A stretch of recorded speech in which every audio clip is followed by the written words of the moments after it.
योऽन्तः प्रविश्य मम वाचमिमां प्रसुप्तां सञ्जीवयत्यखिलशक्तिधरस्वधाम्ना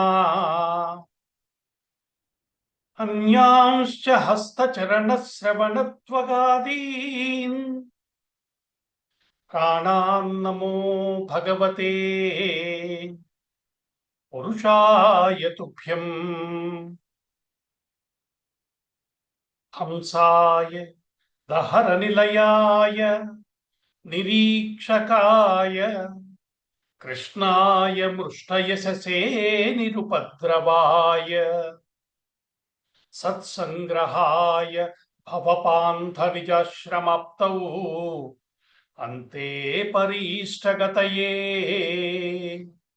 हरये नमस्ते। ओम नमो भगवते तुभ्यं वासुदेवाय धीमहि प्रद्युम्नाय अनिरुद्धाय नमः संकर्षणाय च। శ్రీ గురుభ్యో నమః.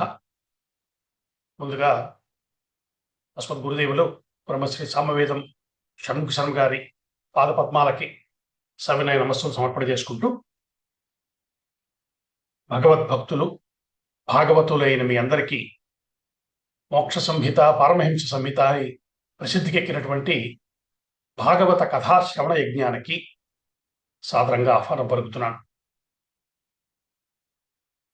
గత వారం ధ్రువోపాఖ్యానం చెప్పుకుంటున్నాం మనం. ఆధ్యాత్మికత అని మనం పిలిచేటువంటి సాధనలన్నిటిది దేని చూసినా వాటన్నింట్లోనూ కామన్గా మనకి కనిపించేది భక్తి.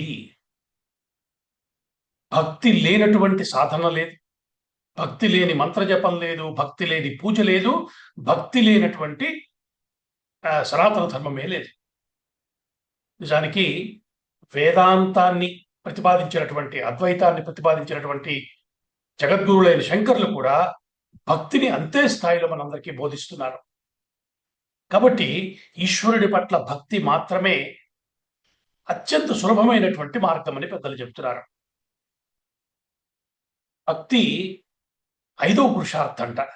పెద్దలు అంత అందమైనటువంటి మాట చెప్పారు. భక్తి జీవితాన్ని రసమయం చేసేస్తుంది. ఈశ్వరుడి యొక్క ఆ తత్వాన్ని, గుణగానాన్ని చేసేవాడు ఆ భక్తి పారవశ్యంలో ఉన్న స్థితిని కనుక మనం ఎట్లా ఉందని పరిశీలన చేస్తే అది ఒక తన్మయమైనటువంటి అవస్థ, ఆనందానికి ఒక పరాకాష్ఠ అయినటువంటి స్థితి అని పెద్దలు చెప్తున్నారు. భక్తి కలిగి ఉండటం. భాగవతం అంటే భక్తుల కథ. భక్తుల కథ అంటేనే భక్తికి సంబంధించిన విశేషము. అయితే భక్తి అంత సులభంగా దొరుకుతుందా అంటే అంత సులభం కాదనే ఒప్పుకోవాలి. భక్తికి అనేక రకాలైనటువంటి నిర్వచనాలు పెద్దలు చెప్తున్నారు. కానీ ఒక నిర్వచనం మనం అర్థం చేసుకోవటానికి, భక్తి అంటే నమ్మకము. నమ్మకమే భక్తి. నన్ను రక్షించేవాడు ఒకడున్నాడు, నన్ను కాపాడేవాడు ఒకడున్నాడు అని అనగలగటము. భగవంతుడి మీద ఆధారపడి జీవితాన్ని నడుపుకోవటం పేరు భక్తి. కేవలం ఒక స్తోత్రం చేయటం, నేను పూజ బాగా చేశాను, దేవాలయాలు తిరుగుతున్నాను, క్షేత్రాలకు వెళ్ళాను, అంత బాగుంది. కానీ వాటన్నిటిలోంచి మనం పొందేటువంటి అనుభూతి, ఆ భక్తి కనుక ఆ స్పర్శ దానికి లేకపోతే ఇవన్నీ కేవలం రిచువలిస్టిక్ అయిపోతాయి, ఏదో ఒక కర్మకాండ చేసినట్టుగా అయిపోతుంది. కాబట్టి భక్తి అనేది ప్రధానమైనటువంటి దినుసు. భాగవతం వినటం ద్వారా ఈశ్వరుడి యందు, పరమాత్మ యందు మనకి భక్తిని స్థిరం చేసుకోవటానికి ఒక అవకాశం లభిస్తోందని అర్థం చేసుకోవాలి. మరి ఈ భక్తి కావాలి అంటే క్వాలిఫికేషన్ ఏమిటి? ఏం చదువుకుని ఉండాలి, ఏ విద్యలు తెలిసి ఉండాలి అంటే, ఇప్పుడు మనం ధ్రువుడి కథ వింటున్నాము. 5 సంవత్సరాల వయసులో అతడికి ఉన్న భక్తిని ఎంత విశేషంగా మనకి చూపించాడో భాగవతకారుడు గత వారం చెప్పుకున్నాం మనం. ఏ వేదంబు పఠించె లోత భుజగం వేశాస్త్రముల్ సూచే తానే విద్యాభ్యసనం బొదర్చె కరి చెంచే మంత్రమూహించే బోధావిర్భావ నిధానముల్ చదువులయ్యా కాదు నీ పాద సంసేవాసక్తియగాక జంతుతతికిన్ శ్రీకాళహస్తీశ్వర అని కదా అంటున్నాడు శతకారుడు. ఆ పాద సంసేవాశక్తే భక్తి. ఆయన తలుచుకోవటం, ఆయనకి సంబంధించిన కథలు వినటం, ఆయన పట్ల ఒక ఒక పారవస్యాన్ని పొందగలగటం, దీనిని మనం భక్తి అంటాం. గత వారం ధ్రువుడి యొక్క ఆ స్థితిని చూశాం. 5 ఏళ్ల పిల్లవాడు ఏం తెలుసని, ఏమి ఆలోచన శక్తి ఉందని, దేన్ని నిలపగలడని. అట్లాంటి వాడు నమ్మకంతో ఉన్నాడు, నాకు కనిపిస్తాడు ఆయన, నేను పిలుస్తాను ఆయన వస్తాడు, ఈ నమ్మకం ఏదైతే ఉందో అది ధ్రువుణ్ణి ఏ స్థితికి తీసుకెళ్ళిందో మనం చూసాం. ధ్రువ చరిత్ర వింటున్నామంటే మనకి ఆ నమ్మకాన్ని ఇమ్మని ఈశ్వరుని ప్రార్థించాలి. స్వామి నీ యందు భక్తినివ్వవయ్యా అని అడిగి తెచ్చుకోవాలని చెప్తున్నారు.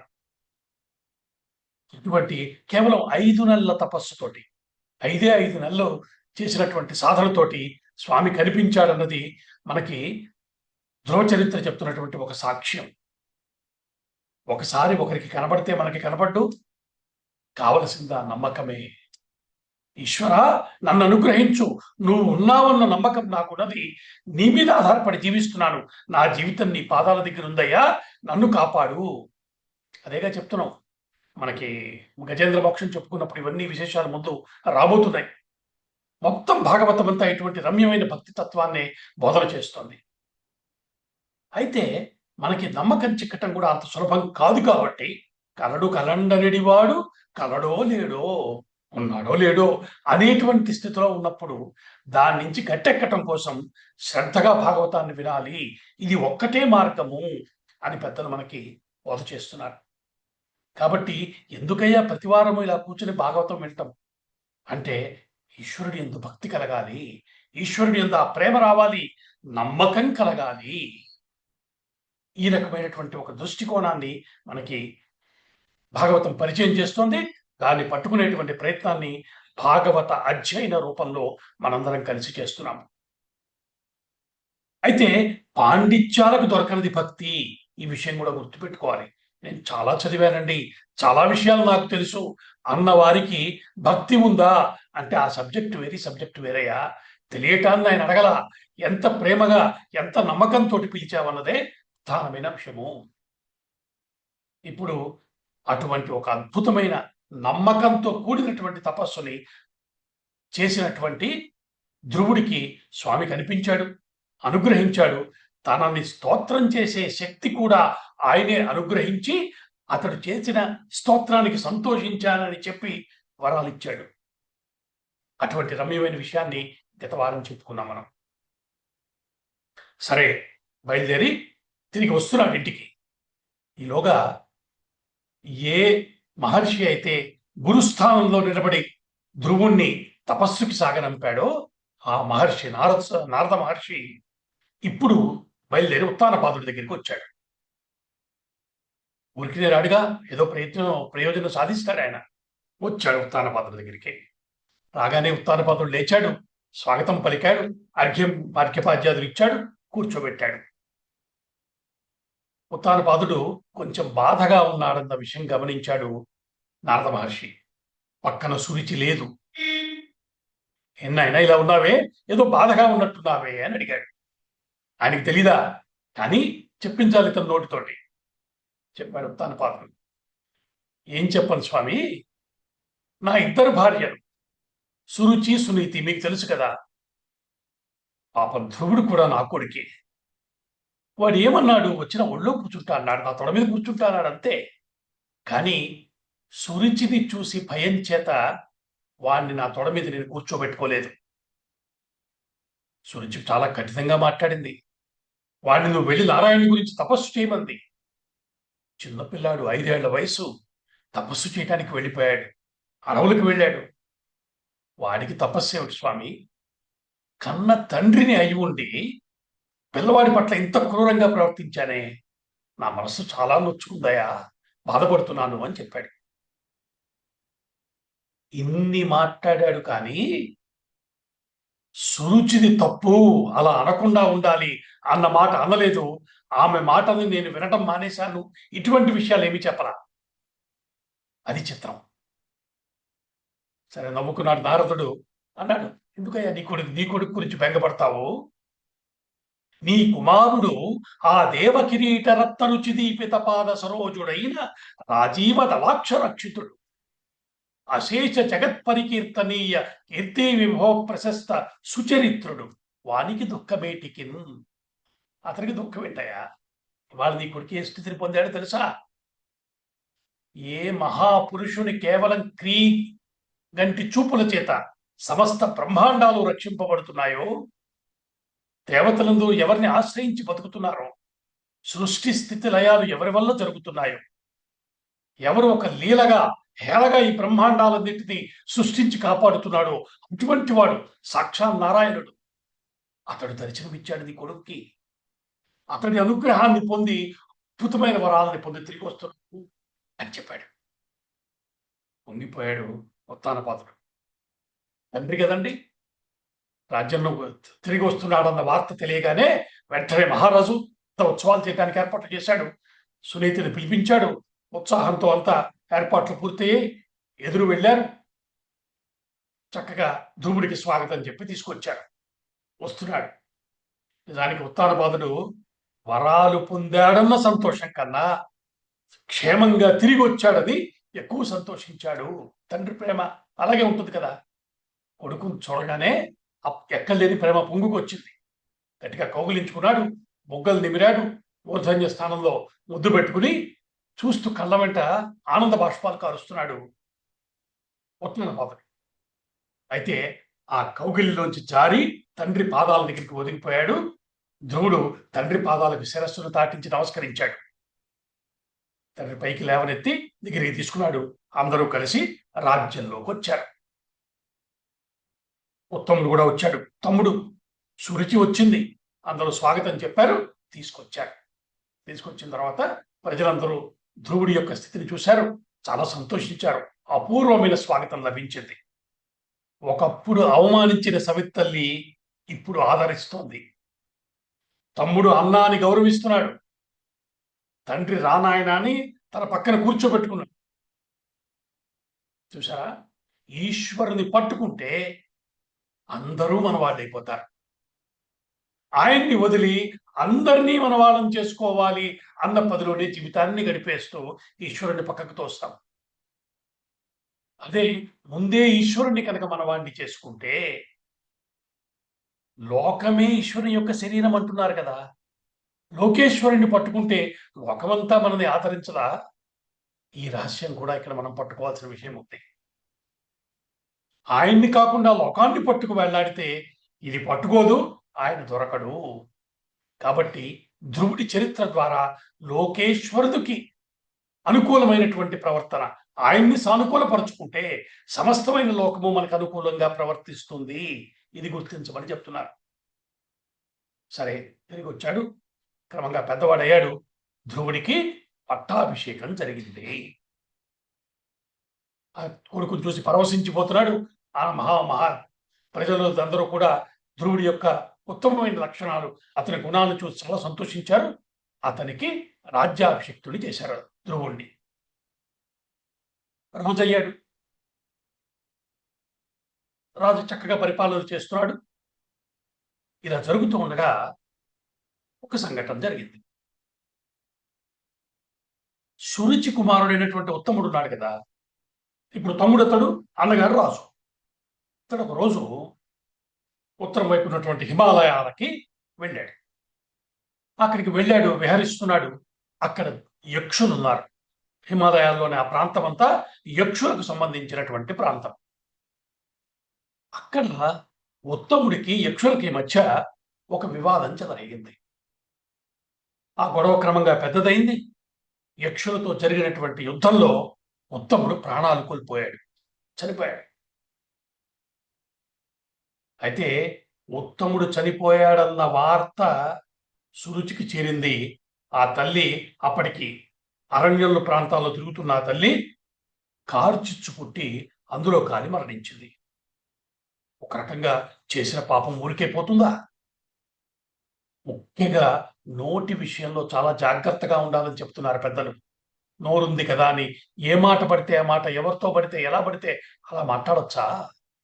దాని పాప ఫలితమా అన్నట్టుగా సురుచి మరణించింది, ఉత్తముడు కూడా మరణించాడు. ఇంతకు ముందు ఈ సంఘటన జరగటానికి ముందుగా ధ్రువుడికి వివాహం కూడా జరిగింది. శిశుమారుడు అనేటువంటి ఒక ప్రజాపతి ఉన్నాడు. ఆయనకు ఒక కుమార్తె ఉంది. ఆమె పేరు భ్రమి.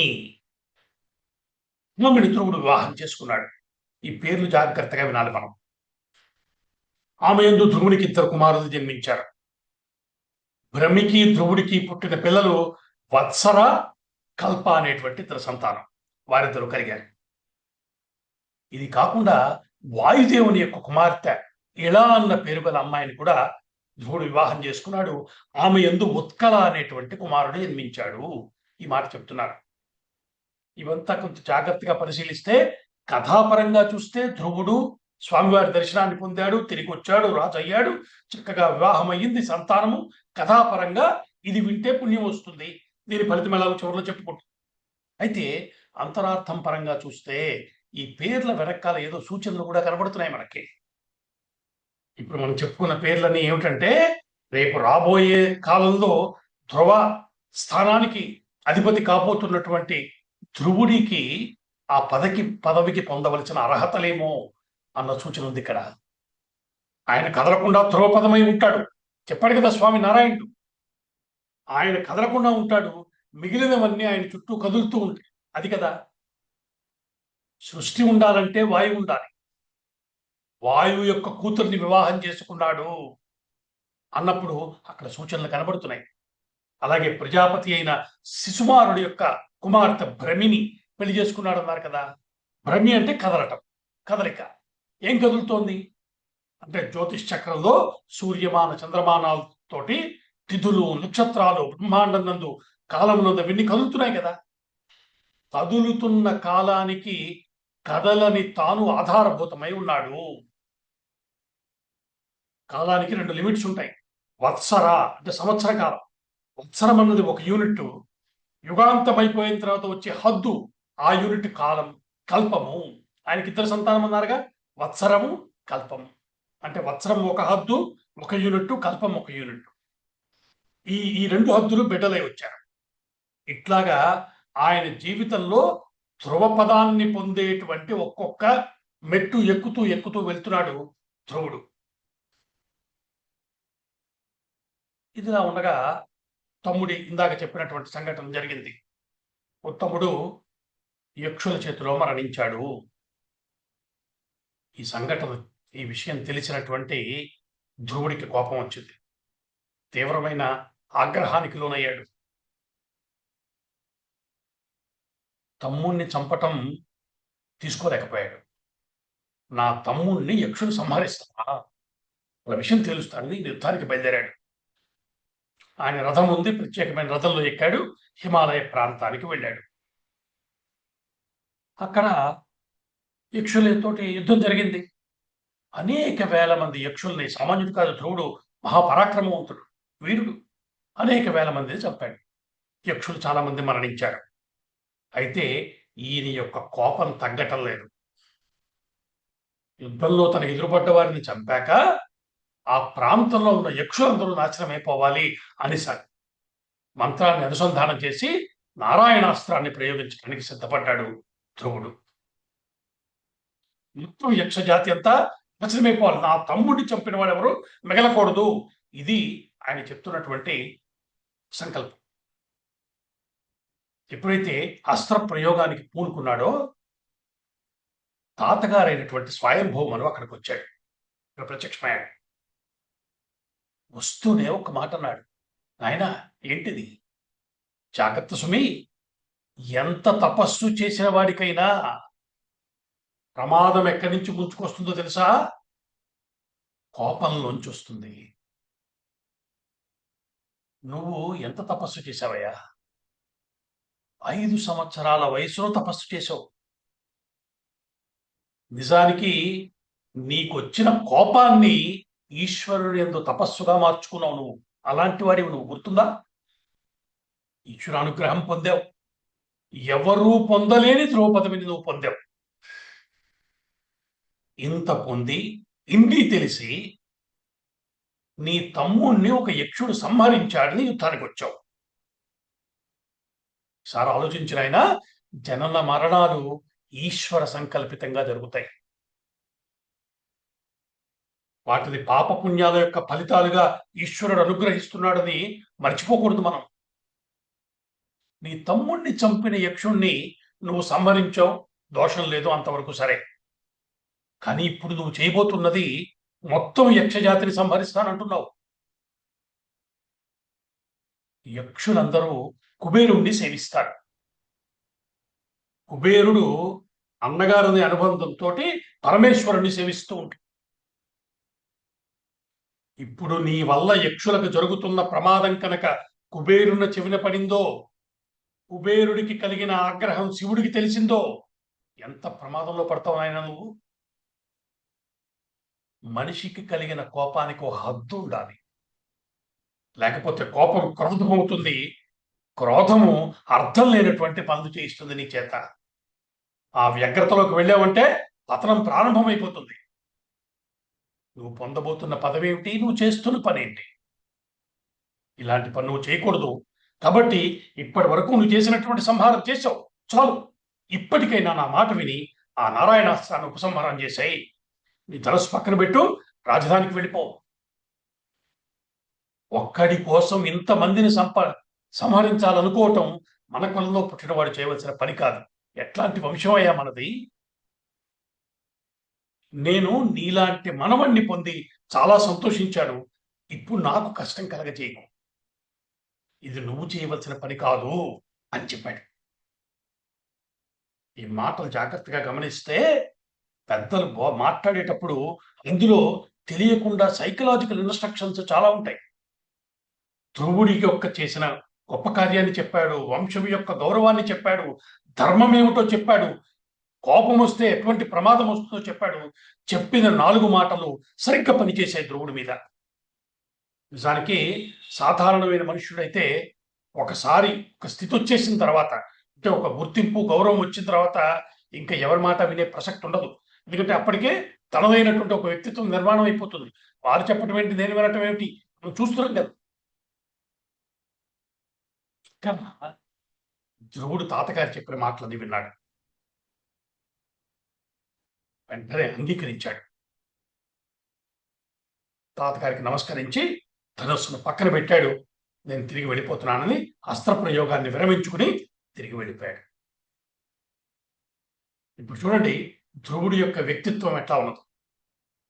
మొత్తం పురాణాలన్నీ మీరు చూడండి, రాముడి కథ చెప్పినా, కృష్ణుడి కథ చెప్పినా, ధ్రువుడు, ప్రహ్లాదుడు, ఎవరి కథ చెప్పినా వారి వ్యక్తిత్వాల యొక్క వైభవాన్ని పట్టుకోవాలి మనం.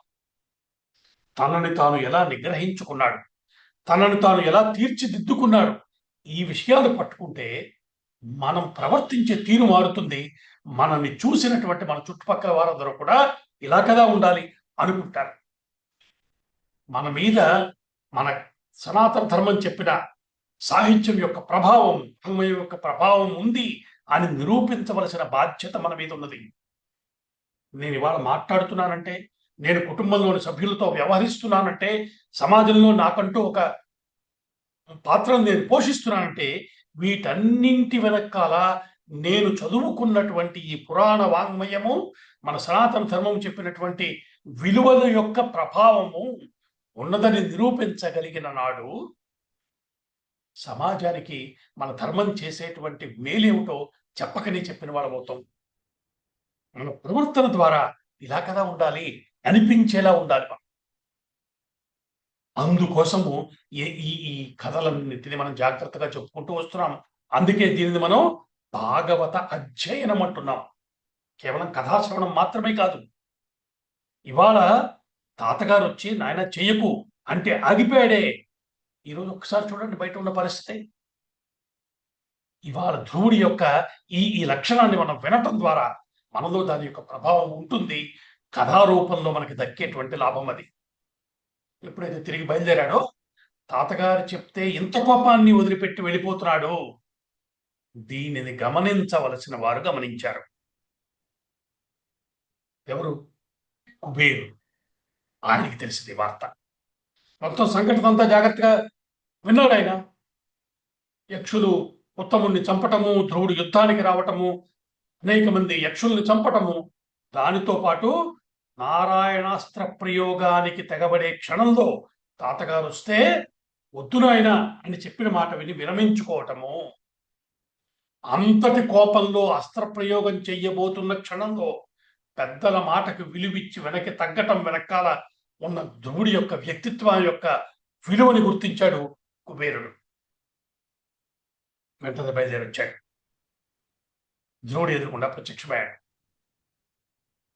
ఆయన, నీకు చాలా కోపం వచ్చిందిట. కొన్ని వేల మంది యక్షుల్ని సంహరించావు నువ్వు.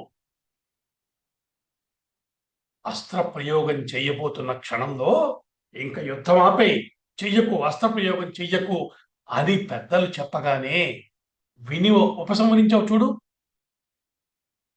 ఆ పని నాకు చాలా సంతోషం కలిగించింది. ఇది పెద్దల యొక్క లక్షణము, దేవతల యొక్క లక్షణం. ఒక మంచి పని, ఒక సవ్యమైనటువంటి, ఒక మర్యాదపూర్వకమైనటువంటి ప్రవర్తనను చూసి సంతోషిస్తారు, వాళ్ళు ఆశీర్వదిస్తారు, అనుగ్రహిస్తారు. ఇక్కడ పిలవకుండానే వచ్చాడు కుబేరుడు. నాయన, నేను చాలా సంతోషించానయ్యా. అలా ఆగాలి, అలా తన మీద తనకి నియంత్రణ ఉండాలి, కోపాన్ని అదుపులో చేసుకోగలగాలి. నువ్వు అది చేశావు, సంతోషము, వరం కోరుకో అని చెప్పాడు. వరమిస్తాను, ఏం కావాలో అడుగు అన్నాడు. అప్పుడు ధ్రువుడు మాట్లాడుతాడు. ఆయన అన్నాడు, స్వామి, ఒక క్షణం నేను కోపానికి లోనైపోయాను. అప్పుడు ఆ సంకటంలో నా బుద్ధిలో చిన్నపాటి తేడా వచ్చింది, వైక్లభ్యం వచ్చింది, కోపం వచ్చింది. ఇది ఇప్పటికీ నేను ఆలోచిస్తున్నాను. అరే, అంత కోపానికి ఎలా వసుడినైపోయాను నేను. చూసారా ధ్రువుడి యొక్క వ్యక్తిత్వం ఏమిటో? ఇప్పుడు అది ఆలోచిస్తున్నాను నేను. కాబట్టి స్వామి, నువ్వు నాకు వరం ఇవ్వాలనుకున్నావు కదా, నాకు ఒక సాయం చెయ్యి. ఏ బుద్ధి అయితే నన్ను పెడదారి పట్టించేందుకు ప్రయత్నం చేసిందో ఆ బుద్ధి భగవంతుని పాదార విందాములలో విస్మరణ లేకుండా నిరంతరం ఆయన యొక్క భక్తిని అనుగ్రహించేటువంటి ఆ భక్తిని నాకు ప్రసాదించు. నిరంతరము నా బుద్ధి భగవంతుని యందే నిలిచేలా నాకు వరాన్ని ప్రసాదించు అని అడిగాడు. ఇది ఒక వ్యక్తి కోరుకోవాల్సింది. ఎప్పుడైతే కుబేరుడు వచ్చి చెప్పాడో, అవునయ్యా, నేను కాబట్టి అలా నన్ను నేను నిగ్రహించుకున్నాను, చాలా సంతోషం, నాకేం కావాలంటే ఇది కాదు. కుబేరుడు ఎదురుకుండా నిలబడి వరమిస్తానంటున్న క్షణంలో కూడా తనసరి ఇంతటి కోపానికి ఎలా లోనైపోయానో అని ఆలోచించాడే. అది వ్యక్తిత్వం అంటే. అడిగిన వరం కూడా, స్వామి, నాకు ఇంకా ఇటువంటి కోపం, ఇటువంటి తప్పు ఇంకొకసారి చేయకూడదు అంటే, నువ్వు నాకు వరం ఇస్తాన్నావు కదా, ఇది అవకాశం, నేను అందిపుచ్చుకుంటాను, నారాయణుని మీద భక్తిని ప్రసాదించు, నా బుద్ధి ఆయన పాదాల మీద నిలిచేలాగా అనుగ్రహించు అని అడిగాడు. చూడండి, ఎంత అద్భుతమైనటువంటి సందేశం. పొంగిపోయాడు కుబేరుడు. అలాగే నాయన అని అనుగ్రహించాడు. భక్తి ధ్రువమైంది, స్థిరపడింది. అది ధ్రువుడి యొక్క విశేషం. 36,000 సంవత్సరాలు రాజ్యాన్ని పరిపాలించాడు ఆ కాలమానంలో ధ్రువుడు. క్రమంగా పెద్దవాడయ్యాడు. ఆయనకు కొడుకు చెప్పుకున్నాం కదా, కుమారుడికి పట్టాభిషేకం చేశాడు, తాను పెద్దవాడైపోయాడు. ఇక వీటన్నిటి లోకాన్ని వదిలి లోకేశ్వరుడి వైపు తిరగవలసిన సమయం వచ్చింది. గుర్తించాడు. మొత్తం రాజ్యాన్ని కొడుకు అప్పచెప్పి తాను బదరికాశ్రమానికి బయలుదేరి వెళ్ళిపోయాడు. బదరికాశ్రమం సాధనకు ఉత్తమమైనటువంటి ప్రాంతం. అక్కడికి చేరాడు. కూర్చొని తపస్సు చేసుకోవటం మొదలుపెట్టాడు. ఆ తపస్సు అలా చేస్తుంటే ఒకరోజు ఒక సంఘటన జరిగింది. ఆయన తపస్సు చేసుకుంటుంటే ఎదురుకుండా కొద్ది దూరంలో ఒక విచిత్రమైనటువంటి విమానం ఒకటి వచ్చి దిగింది. దాంట్లోంచి 2 పురుషులు దిగారు. నడిచి వస్తున్నారు వాళ్ళు. చూడటానికి ఎలా ఉన్నారు? నీలమేఘం వంటి శరీరం కలిగిన వారై శంఖచక్ర గదాపద్మాలని పట్టుకుని తాను 5వ ఏట ఏ నారాయణుణ్ణి చూశాడో ఆయనే 2 రూపాలతో వస్తున్నాడా అన్నట్టుగా అచ్చం అలాగే ఉన్న ఇద్దరు నడుచుకుంటూ వస్తున్నారు. చూశాడు ధ్రువుడు. లేచి నమస్కారం చేసి, ఎవరయ్యా మీరు? ఎవరు మీరు? నాకు నన్ను అనుగ్రహించడం కోసం వచ్చినట్టుగా అనిపిస్తోంది. ఎవరు మీరు? ఎందుకు వచ్చారు అని అడిగాడు. వాళ్ళన్నారు,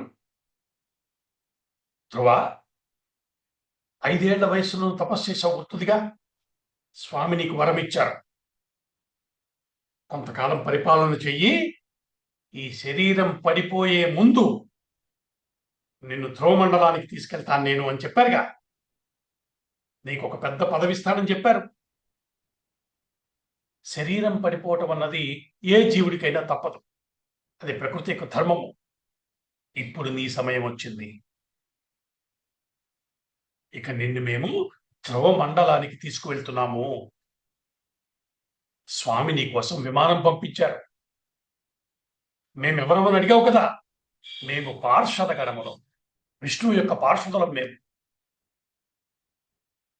మీరు వచ్చి విమానం ఎక్కండి, మిమ్మల్ని మీకు స్వాగతం చెప్పడానికి, మిమ్మల్ని తీసుకెళ్ళడం కోసం మేము వచ్చాము అని చెప్పారు.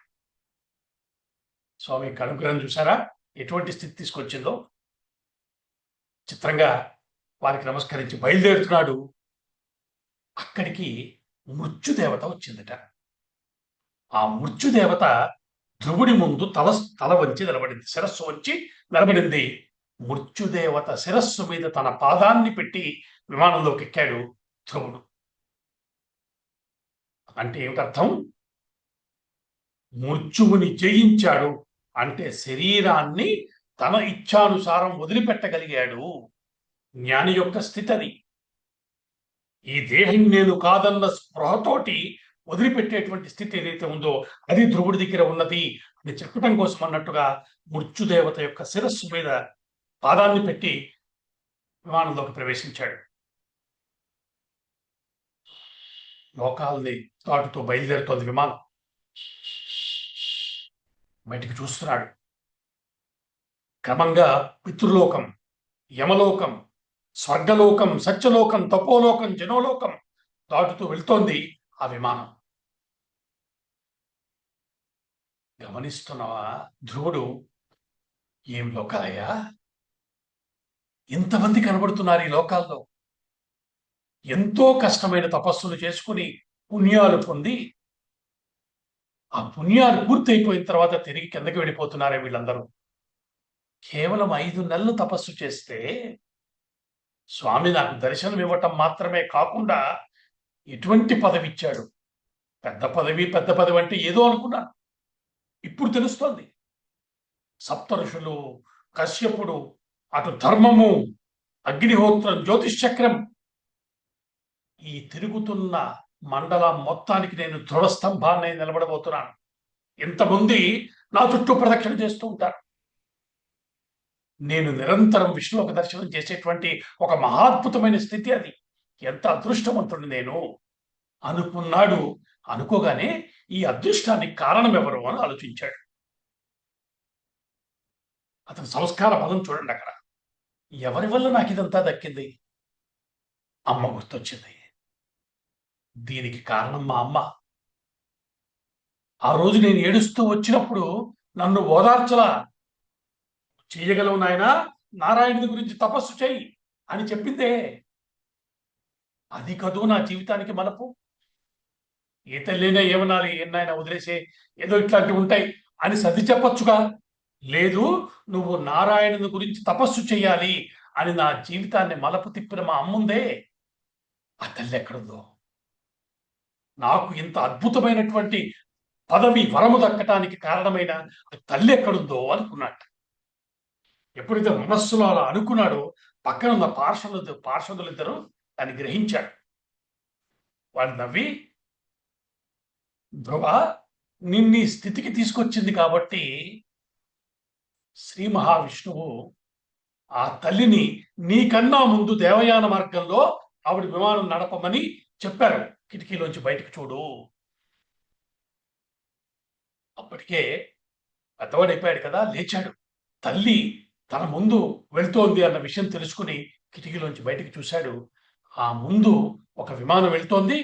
ఆ విమానంలో తల్లి కూర్చుని ఉండటాన్ని చూశాడు. దివ్యమైన తేజో విరాజితి అయి సునీత వెళ్ళిపోతోంది. ఆవిడ శ్రీమన్నారాయణుడి ఒడిలోకి చేరిపోయింది.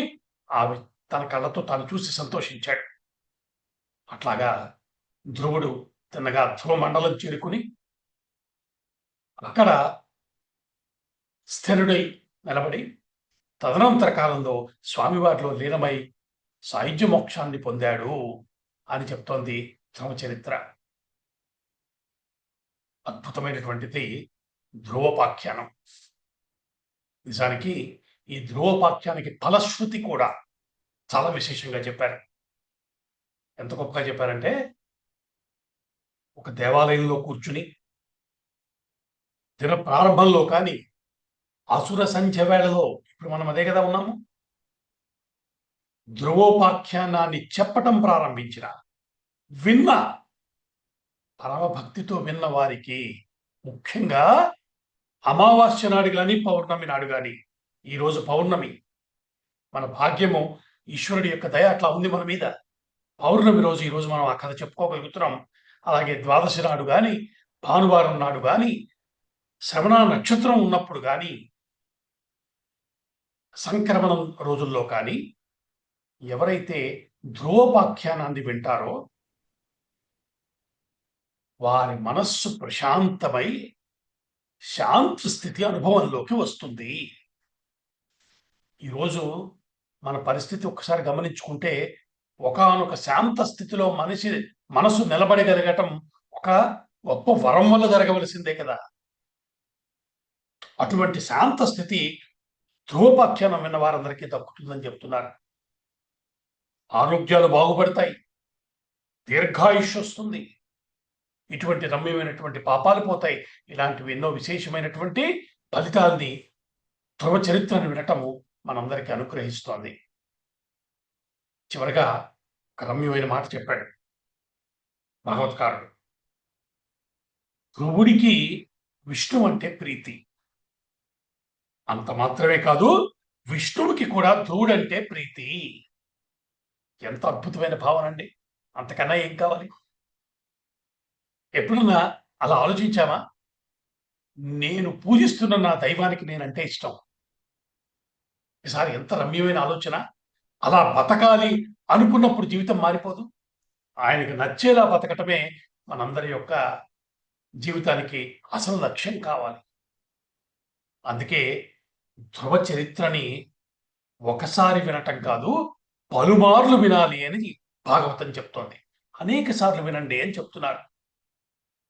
జీవితంలో ఎదుగుదల కావాలి, నేను ఉన్న చోటే ఉండిపోయానండి, ఉన్న చోట నుంచి ఉన్నత స్థానానికి వెళ్ళాలి అని కోరుకునే వారందరికీ ధ్రువ చరిత్ర వినటం ఒక ప్రధానమైన పరిష్కారం అంటున్నారు.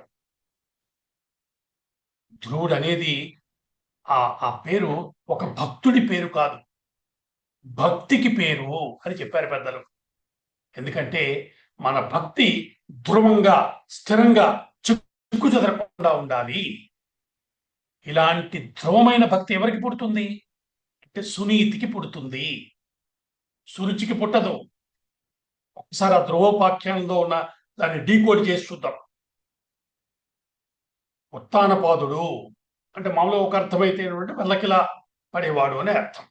అయితే ఉత్తానపాదుడు అంటే ఎత్తిన పాదము కలిగిన వాడు. దేనికి? పాదం ఎత్తి నిలబట్టం అంటే ఏమిటి? ప్రయాణం మొదలుపెట్టినట్టు ప్రయత్నశీలుడైన వాడి కథ. ఉత్తానపాదుడు అంటే ఎవరు? జీవుడు, ప్రయత్నశీలుడైన వాడు. అంటే ఎవరు? మనందరం కూడా ఉత్తానపాదులమే. నిరంతరము ప్రయత్నం చేస్తున్నాము. అనేక విషయాలను సాధించుకోవటం కోసం ప్రయత్నం చేసే లక్షణం ఉన్నవాళ్ళం మనం. అలాంటి జీవుడికి ఇద్దరు భార్యలు ఉంటారు అంటే మనందరికీ కూడా ఇద్దరు భార్యలు ఉన్నారన్నమాట. సురుచి, సునీతి. సునీతి అంటే, నీతి అంటే నడవవలసిన పద్ధతి. ఇది మళ్ళీ మామూలు నీతి కాదు, సునీతి అంటే నువ్వు ఎలా నడిస్తే ఈ లోకంలో చక్కగా జీవించి భగవత్ తత్వాన్ని పొందగలుగుతావో ఆ నీతి పేరు సునీతి. దాని పేరే ధర్మము. అనేక సార్లు చెప్పుకున్నాం మనం. సునీతి అంటే ధర్మము. కానీ ఒకవైపు ధర్మం చెప్తూనే ఉన్నా, సునీతి మాట్లాడుతూనే ఉన్నా, ప్రపంచం జీవుణ్ణి మరోవైపు లాగేస్తూ ఉంటుంది. అంటే మనని ప్రపంచం లాగేస్తూ ఉంటుంది. ఎందుకంటే ధర్మం ఎప్పుడు, సునీతి ఎప్పుడు ఎలా ఉంటుంది? ఇలా ఉండు, అలా ఉండు, ఇలా చెయ్యి, అలా చెయ్యకు, రూల్స్ చెప్తూ ఉంటుంది కదా. వినటానికి కొంచెం చేదుగా ఉంటుంది. మరి మన రుచి దేని మీద ఉంటుంది? ఇది చేదుగా ఉంటుంది. రుచి ప్రాపంచిక సుఖాల మీద ఉంటుంది. అవి చాలా రుచిగా ఉంటాయి. అలాగా ధర్మం ఎంత సువో రుచి కూడా అంత సు. సు అంటే అన్ని చోట్ల మంచి అని అర్థం తీసుకోకూడదు. మిక్కిలి అనేటువంటి అర్థం తీసుకోవాలి. మనకు తెలుసు కదా, సుదుర్లభం అంటుంటాం కదా. అంటే మంచి దుర్లభం అని కాదుగా. సుదుర్లభం అంటే మిక్కిలి దుర్లభం. సు అన్న మాటకి ఇక్కడ మిక్కిలి అని అర్థం తీసుకుంటే, సురుచి అంటే లౌకిక విషయాల మీద అటాచ్మెంట్, దాని మీద రుచి ఉండటం. సునీతి అంటే ధర్మం పట్ల మక్కువ ఉండటం. ఈ రెండు ఉన్నాయి ఉత్తానపాదుడికి.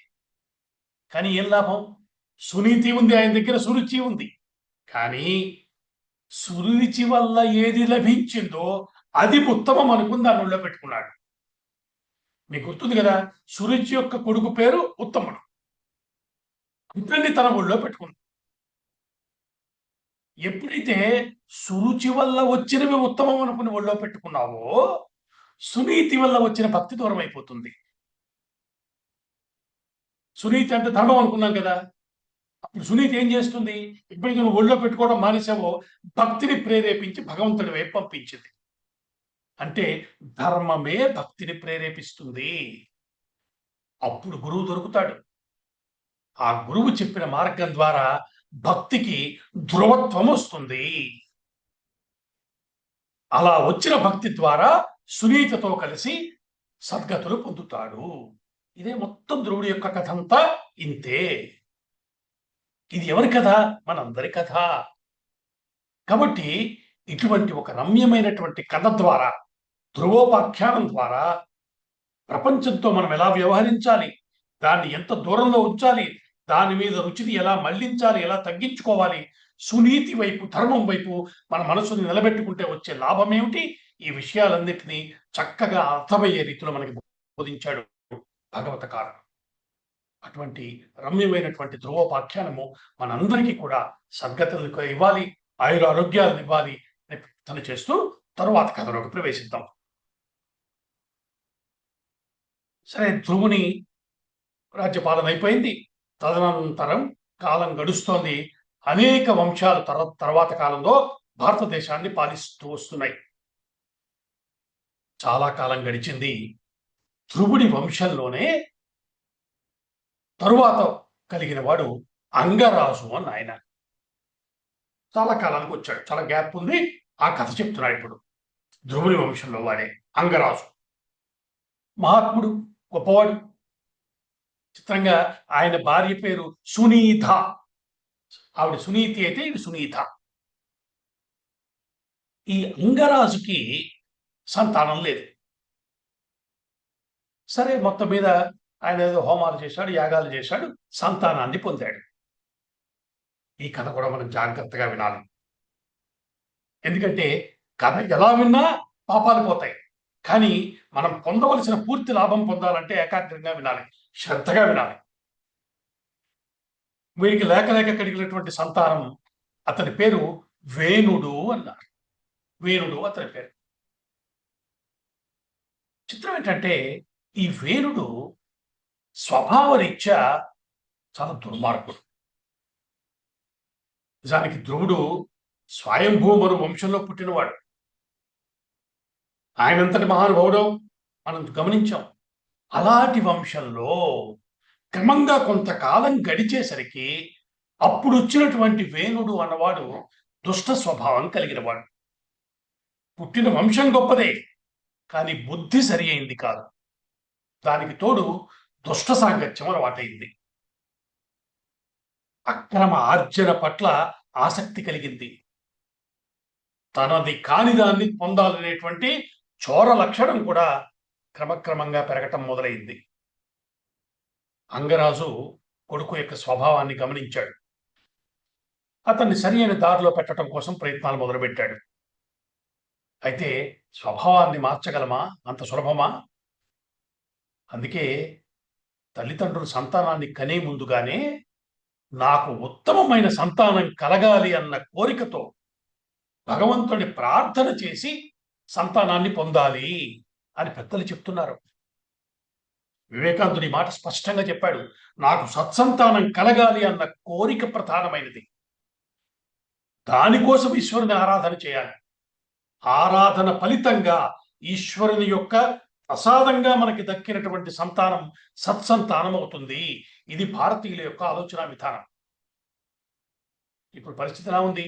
ఏదో రకంగా పిల్లలు పుడితే చాలు అన్న స్థితికి చేరాము. దానివల్ల ఈ కుటుంబాల్లో సంతానంతో వస్తున్న సమస్యలు ఎన్ని రకాలుగా ఉంటున్నాయో మనం చూస్తూనే ఉన్నాం. కాబట్టి సంతానం కలగటం మాత్రమే కాదు, వారు సత్సంతానం అవ్వాలన్న కోరిక. అంటే మనవాళ్ళు ప్రతి విషయాన్ని ఎలా సాధించుకోవాలో వివరంగా చెప్తూ వచ్చారండి. ఏదో మనం పురాణాలు అంటున్నారు కానీ ఇందులో చెప్పని విషయం ఏముంది చూడండి. ఈరోజు మనం చెప్పుకున్న విషయాన్ని కనుక మీరు ఒక దగ్గర రాసుకుంటే, ఈ విషయం నాకు అక్కర్లేదండి, ఎప్పుడో పాతది అని తీసి పారేసే ఒక్క విషయం చూపించండి. ఇక్కడ సంతానాన్ని ఎలా పొందాలో అవన్నీ మన కోరికలే. ఇవన్నీ ఉండాలి, ఉండటం తప్పని ఎక్కడా చెప్పరా. కానీ ఎలాంటి పద్ధతిలో కోరికను తీర్చుకోవాలో, ఎలా తీర్చుకుంటే అది ప్రసాదం అవుతుందో తెలుసుకోవాలి కదా. ఎంత ముఖ్యమైనటువంటి విషయం ఇది.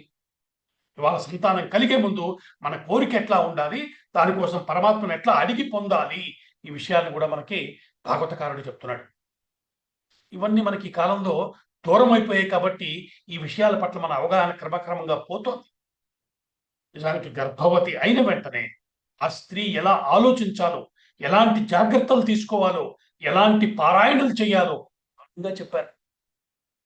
గర్భవతి అయిన తొలినాళ్లలో రామాయణంలో రామజనన గాథ పారాయణగా చేయటము, వినటము అలా కొన్ని నెలల వరకు చేయాలట.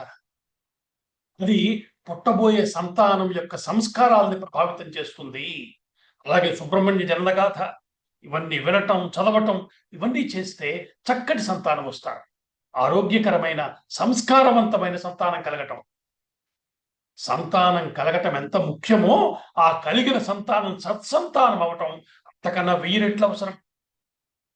సరైన సంతానం కాకపోతే ఆ తల్లిదండ్రులు పడుతున్న బాధ ఇప్పుడు మనం సమాజంలో చూస్తూనే ఉన్నాంగా. ఇక్కడ అంగరాజు కూడా కొడుకుని దారిలో పెట్టడం కోసం అనేక ప్రయత్నాలు చేశాడు.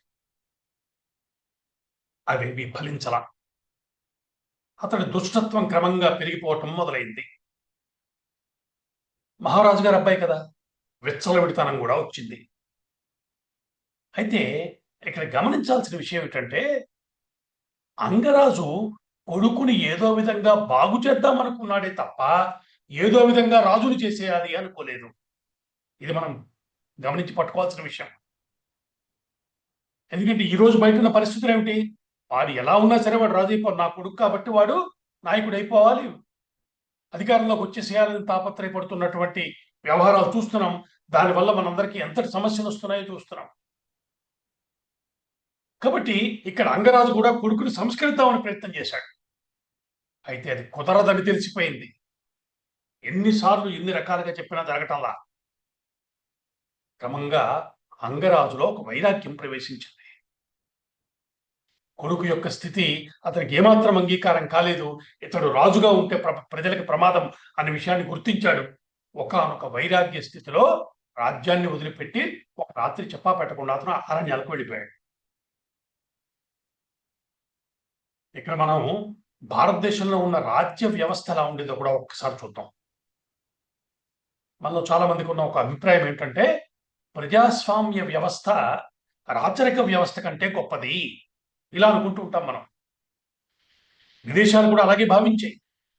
కానీ విదేశాలలో ఉన్నటువంటి రాచరిక వ్యవస్థ, వాళ్ళు తయారు చేసుకున్న రాచరిక వ్యవస్థ వేరు, మన రామాయణ భారతాలు వర్ణించినటువంటి రాచరిక వ్యవస్థ వేరు. రామాయణ భారతాల నాటి రాచరిక వ్యవస్థ కేవలం ఒక రాచ కుటుంబం చేతిలో ఉండేది కాదు. ఆ రాచ కుటుంబం కూడా అవసరమైతే వారిని నియంత్రించగలిగి శాసనాన్ని అమలుపరచగలిగినటువంటి ఋషుల చేతుల్లో ఉండేది. ఋషులు వచ్చి మార్గదర్శనం చేసేవారు. తేడా వస్తే విషయాన్ని సవరించేవారు. అందుకే రాజు దుష్టుడైతే అతడిని మార్చగలిగే లేదా పరిమార్చగలిగేటువంటి శక్తి జ్ఞానులైన వారి చేతుల్లో ఉండేది. మేధావులు, ఆలోచనాపరులు, వివేకవంతులు వారు రాజ్యాన్ని శాసించగలిగి నడిపించగలిగిన స్థితి ఉండేది. మహర్షులు అంటే అదే కదా, మనం మొదటి నుంచి చెప్పుకుంటూ వస్తున్నాం. మహర్షులు అంటే ఏమిటో తెలిస్తే వారి యొక్క మార్గదర్శనం ఎంత గొప్పతో అర్థమవుతుంది. అంత సవ్యంగా జరుగుతూ ఉంటే వారు తపస్సులో వాళ్ళు ఉండేవారు. ఎప్పుడైనా కనుక తేడా వస్తే వారు మాకెందుకులే, మా తపస్సును మేము చేసుకుంటాం, నా వ్యక్తిగతమైన మోక్షం అనటం కాకుండా రాజును సరిచేసే ప్రయత్నం చేసేవారు. ఇక్కడ ఈ కథలో కూడా తెలుస్తోంది, కొడుకు సరి అయిన వాడు కాదని తెలిసిన అంగరాజు అతడిని రాజును చేయాలని కోరుకోలేదు. చేసిన ప్రయత్నం ఫలించక వైరాగ్యాన్ని పొంది వెళ్ళిపోయాడు. ఈ స్థితిలో రాజ్యం అరాచకమైపోయింది. అంటే రాజు లేని స్థితి. ఇది ఎక్కువ కాలం కొనసాగటం మంచిది కాదు. ఇది గ్రహించారు అక్కడ ఉన్నటువంటి మహర్షులు. వారందరూ అంగరాజు భార్య అయినటువంటి సునీత దగ్గరికి వెళ్ళారు. అమ్మా, ఈ పరిస్థితుల్లో నీ కొడుకుని రాజుని చేద్దాం. అయితే నీకు తెలుసు, ధర్మబద్ధమైనటువంటి ఆలోచన విధానము, ఆ ప్రవర్తన కలిగిన వాడు కాదు. కానీ అతని ప్రవర్తనని గమనిద్దాం, మార్పు ఉండేలా వచ్చేలా ప్రయత్నం చేద్దాం. ఒకవేళ మార్పు రాకపోతే ఏం చేయాలో నిర్ణయిద్దాము అని చెప్పారు. సరే, ఆ తల్లి కూడా అంగీకరించింది. వేణుడు రాజయ్యాడు. అయితే అతని స్వభావానుసారమే పాలన కూడా కొనసాగటం మొదలైంది. అసలే దుష్టుడు, అధికారం కూడా దక్కింది. దుష్ట స్వభావం మరింత పెరిగి వెళ్ళింది. ఈ కథ వింటుంటే ఇప్పటి నాయకుల కథే అని అనిపించటంలా. ప్రజా కంటకుడైపోయాడు వేణుడు. ప్రజాక్షేమం దెబ్బతినటం మొదలైంది.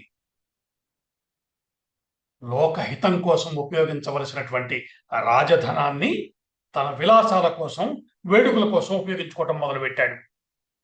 అంతేకాదు, యజ్ఞ యాగాదులు జరగకుండా చూస్తున్నాడు.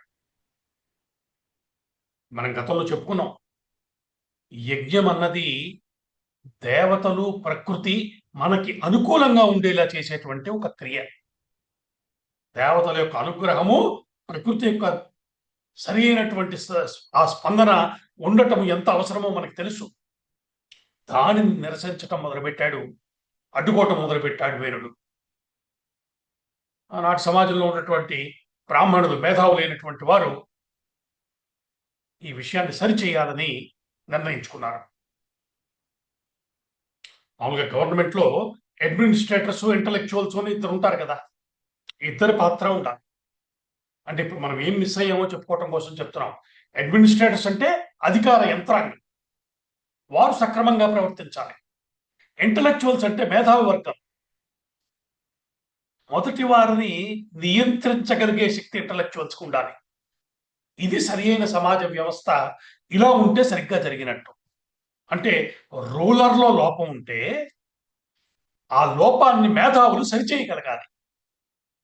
ఈ అవకాశాన్ని సమాజం అట్టే పెట్టుకోవాలి. అంతే తప్ప పాలకుడికి భజన చేసేటువంటి మేధావర్గం తయారైతే ఇప్పుడు సమాజం ఎటువంటి స్థితిలో ఉందో అటువంటి పతనావస్థకు వచ్చేస్తుంది. కాబట్టి ఈ కథలో కూడా మేధావులైనటువంటి ఋషులు ఈ పరిస్థితిని ఎలా చక్కదిద్దాలి అని ఆలోచన మొదలుపెట్టారు. దేనికోసం? వాళ్ళ స్వార్థం కోసం కాదు, ప్రజాహితం కోసం. అందరూ కలిసి కూర్చుని ఆలోచించారు.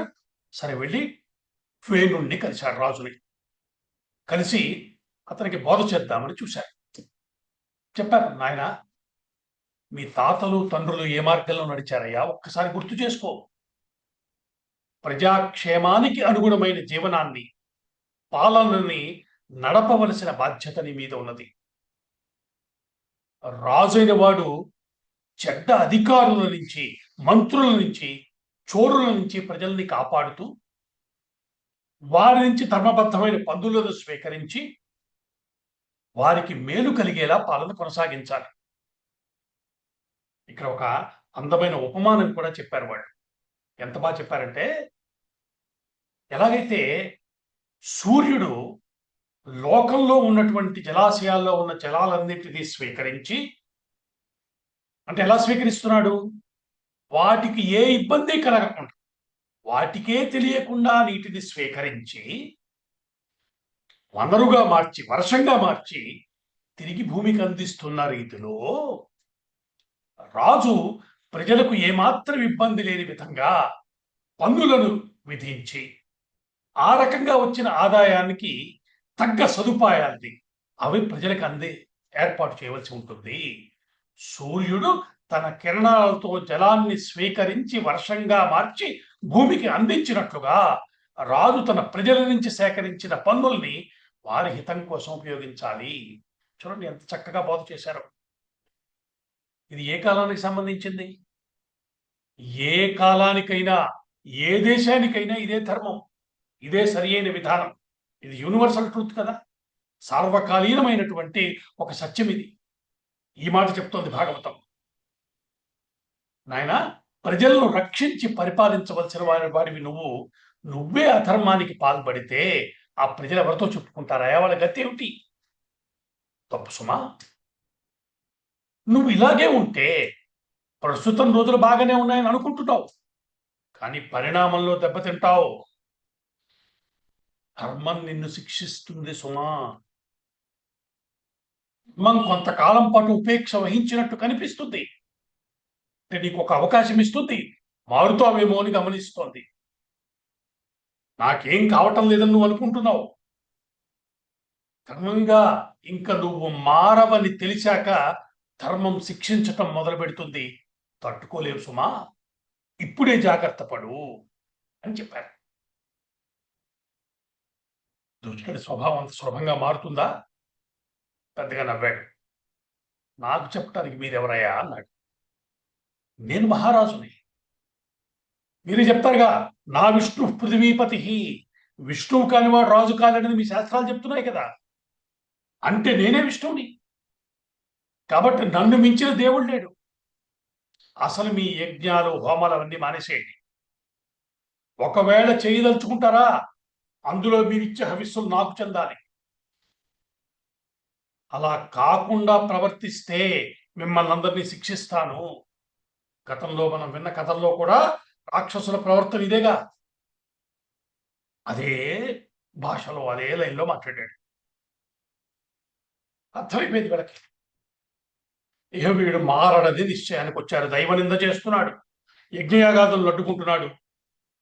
ఇహ వీడు మారడు అర్థమైంది. వెళ్ళిన వాళ్ళు ఏది సామాన్యులు కారు, మహర్షులు, మహా తపో సంపన్నులు. వాళ్ళ కోపం వచ్చింది, ఒక్కసారి హుంకారం చేశారు. అంతే, ఉత్తర క్షణం మహా అగ్ని దహించినట్టుగా నేల మీద పడి మరణించాడు వేణుడు. సంహరించబడ్డాడు. దీనంతటినీ గమనిస్తోంది వేణుడి తల్లి అయిన సునీత. ఏం మాట్లాడేది తల్లి? జరిగిన విషయంలో ఉన్న ధర్మం ఏమిటో పట్టుకుందావిడ. కొడుకు శిక్షించబడటం తప్పనిసరి అన్నది విషయం అర్థమైపోయింది. మరణించిన యొక్క కొడుకు శవాన్ని తీసుకుని, ఆ తల్లి సామాన్యురాలు కాదు, ఆవిడ కూడా తపశక్తి సంపన్నురాలు. తన మంత్రశక్తితోటి ఒక ప్రత్యేకమైన ప్రక్రియ ద్వారా కొడుకు శరీరాన్ని అభిమంత్రించి రక్షించి అట్టే పెట్టింది. రాజ్యంలో రాజు లేని పరిస్థితి, ఏం చేయాలి అన్నది బాగా ఆలోచించారు. మళ్ళీ అందరూ కలిసి సునీత దగ్గరికి వెళ్ళారు. అమ్మా, నీ కొడుకు శరీరాన్ని మాకు, ఎందుకంటే అతని బుద్ధి సరి అయింది కాకపోవచ్చు, కానీ జన్యుపరంగా అనువంశికంగా వస్తున్న అనేక సలక్షణాలు కలిగినటువంటి శరీరం అతనిది. సామాన్యుడు కాదు, గొప్ప వంశంలో పుట్టాడు. వంశానుగతంగా పరంపరగా జన్యుపరమైన అనేక విశేషాలు అతని శరీరంలో ఉంటాయి. వాటిని వృథా పోనివ్వరాదు. అందుకే పెద్దలు చెప్తారు, ఏ జాతిలోని గొప్ప లక్షణాలని ఆ జాతి వారు కాపాడుకోవాలి.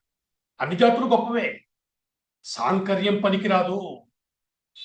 ఇదంతా ఒక సైన్స్ అండి. సాంకర్యం వల్ల అనువంశికంగా వస్తున్న అనేక సల్లక్షణాల్ని వదులుకున్నట్టయిపోతుంది. ఇది తెలియకపోవటం వల్ల వర్ణ సాంకర్యం ఏదో గొప్పది అనుకోవటం సమాజంలో కనబడుతూ ఉంటుంది. ఒక్కొక్క జాతిలో ఒక్కొక్క ప్రత్యేకత ఉంది. ఆ జాతి యొక్క ప్రత్యేక లక్షణం వాళ్ళ రక్తంలో ఉంటుంది. కాబట్టి ఆ లక్షణాన్ని కొనసాగించుకోవాలంటే సాంకర్యాలు కూడదు. ఇది పెద్దలు చెప్తున్న మాట. ఇందులో ప్రతి జాతి గొప్పదే, ఏ జాతి ప్రత్యేకత దానిదే. కాపాడుకోవాల్సిన అవసరం ఉంది. కొంచెం లోతుగా ఆలోచించుకోవాల్సిన విషయం ఇది. అంటే ఎప్పుడో కొంతకాలానికి సైన్స్ దీన్ని నిరూపణ చేయవచ్చు, కానీ అంతవరకు దీన్ని కాపాడుకునే స్థితి సమాజంలో లేకపోతే ఎంత దురదృష్టకరమైన పరిస్థితిలో ఉన్నామో మనకు తెలిసింది. ఇవేం తెలియకుండా సాంకర్యాలు చేసేసి సమాజాన్ని భ్రష్టు పట్టించుకుంటుంది. ఇక్కడ ఇతని శరీరం ఎందుకు పవిత్రమైంది అంటున్నామంటే ఒక పరంపర ఉంది. ఇతని తాతలు తండ్రులు అలా చూస్తే వారంతా మహాత్ములైనటువంటి స్వయంభూమను వంశానికి చెందిన వారు. చెప్పుకున్నా కదా, ధ్రువుడి వంశానికి చెందినవారు. వారందరి గొప్పతనం అతని జన్యువుల్లో ఉంది, వాటిని వదులుకోరాదు. అందుకని మహర్షులు వేణుడి యొక్క శరీరాన్ని గ్రహించి ఒకానొక ప్రక్రియ ద్వారా అమ్మా దాన్ని మాకివ్వు, దాంట్లోంచి సంతానాన్ని ఉత్పత్తి చేసే ప్రయత్నం చేస్తామని చెప్పారు. ఎలాంటి విజ్ఞానం ఉండేదో చూసారా? ఏదో పురాణాలను కొట్టిపారేస్తున్నాం కానీ ఒక శవాన్ని అసలు అంతకాలం భద్రపరచగలిగిందంటే ఆ తల్లికున్న జ్ఞానం ఏదో ప్రత్యేకమని తెలియటంలా. ఇవన్నీ ఆలోచించుకోవాల్సిన విషయాలు. సరే, ఋషుల శరీరాన్ని తీసుకున్నారు, ముందు ఉంచుకుని ముందు తొడవత్త మథనం చేశారని చెప్తున్నారు. హోమం చేసినప్పుడు మంత్రాలతోటి అరణిని మధిస్తాం కదా, ఆ అగ్ని పుడుతుంది. అగ్నిహోత్రం పుట్టినట్టుగా ముందు ఎప్పుడైతే వీళ్ళు మథనం చేశారో శరీరం నుంచి ముందుగా అతడు చేసిన పాపము నల్లని పొగలా బయటకు వచ్చింది.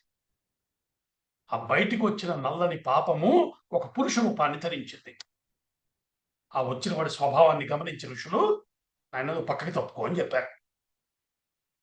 మెల్లగా అలా వచ్చిన పురుషుడు లేచి నెమ్మదిగా నడుచుకుంటూ వెళ్ళిపోయాడు, అరణ్యాల్లోకి వెళ్ళిపోయాడు. అతని వంశీయులే క్రమంగా నిషాదులు అన్న పేరు మీద ప్రసిద్ధిగాంచారు.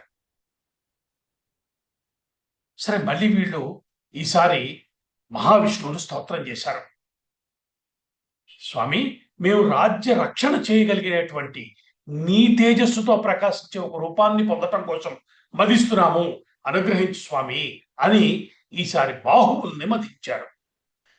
ఆశ్చర్యకరంగా ఆ బాహువుల నుంచి ఒక పురుషుడు ఒక స్త్రీ పుట్టారు.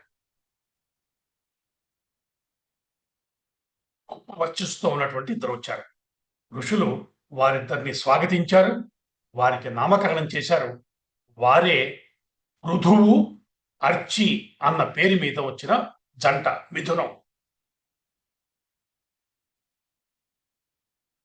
వీరు మామూలు మానవ సంతానం కాదు కదా, కాబట్టి మహర్షులు వీరిని దంపతులుగా జీవించమని ఆశీర్వదించారు. అట్లా వచ్చినటువంటి వాడు పృథు చక్రవర్తి. ఈయన సామాన్యుడు కాదు. భాగవతకారుడు మనకి పరిచయం చేస్తున్న నారాయణ అంశావతారాల్లో ఒకటైనటువంటి పృథువు యొక్క చరిత్రని మనం ప్రత్యేకంగా చెప్పుకోబోతున్నాం. ఈ పృథువు మనకి పృథ్వీ అన్న పేరు కూడా ఈ పృథు చక్రవర్తి వల్లే వచ్చింది. ఆయన యొక్క గొప్పతనం ఏమిటి, ఆయన ఎటువంటి గొప్ప కార్యాలు చేశాడు, ఆ వివరాలన్నీ రమ్యమైనటువంటి కథారూపంలో భాగవతకారుడు మనకి చెప్తున్నాడు. అటువంటి విశేషాలన్నింటినీ మనం వచ్చే వారం వివరంగా చెప్పుకునే ప్రయత్నం చేద్దాం. అంతవరకు స్వస్తి. మంగళాశాసనపరై మదాచార్య పురోగమై సర్వైశ్య పూర్వైరాచార్యై సత్కృతాయాస్తు మంగళం. స్వస్తి.